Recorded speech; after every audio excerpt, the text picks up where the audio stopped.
बनी नई हर से तनिका सही राजा जी, लाइल बनी नई हर से तनिका सही राजा जी। तोहर के 5 माह के कि तोहर के 5 माह के बदवा पापा कहिए राजा जी। तोहर के 5 माह के बदवा पापा कहिए राजा जी।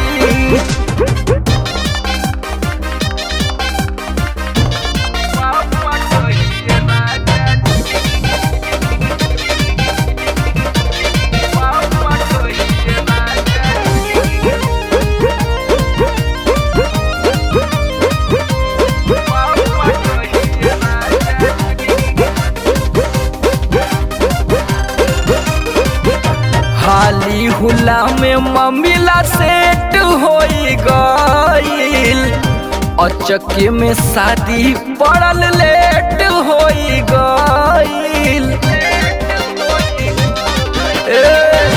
हाली हुला में मम्मीला सेट होई गईल, अचके में शादी पड़ल लेट होई गईल।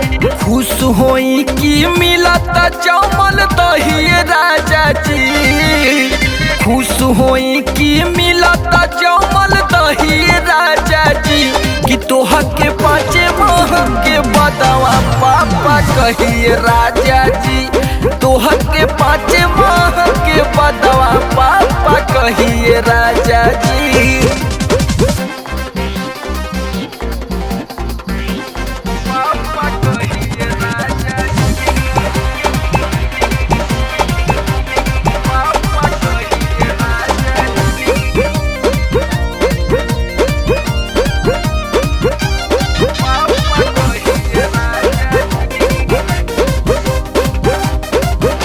मॉडर्न जमाना में चूक भइल भारी, चढ़ली जवनिया ना पइली सम्हारी।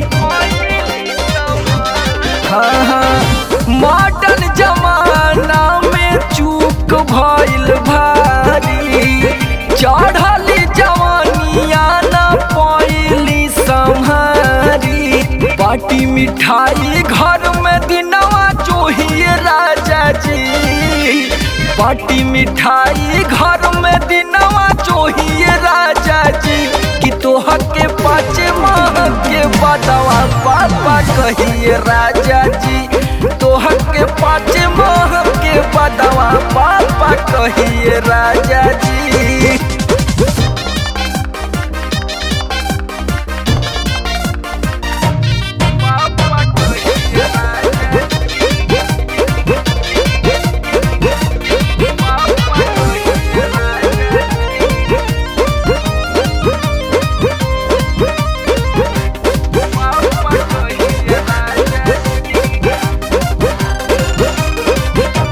अरविंद निषाद सैया जानी घबराई, पोछी पसीना बहरे घूम फिर आई।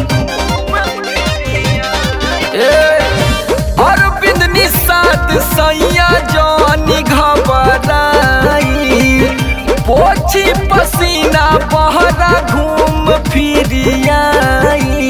जानी देवरवा समत चुप न रही राजा जी, जानी देवरवा समत चुप न रही राजा जी। तोहर के 5 माह के बदवा पापा कहिए राजा जी। तोहर के 5 माह के बदवा पापा कहिए राजा जी।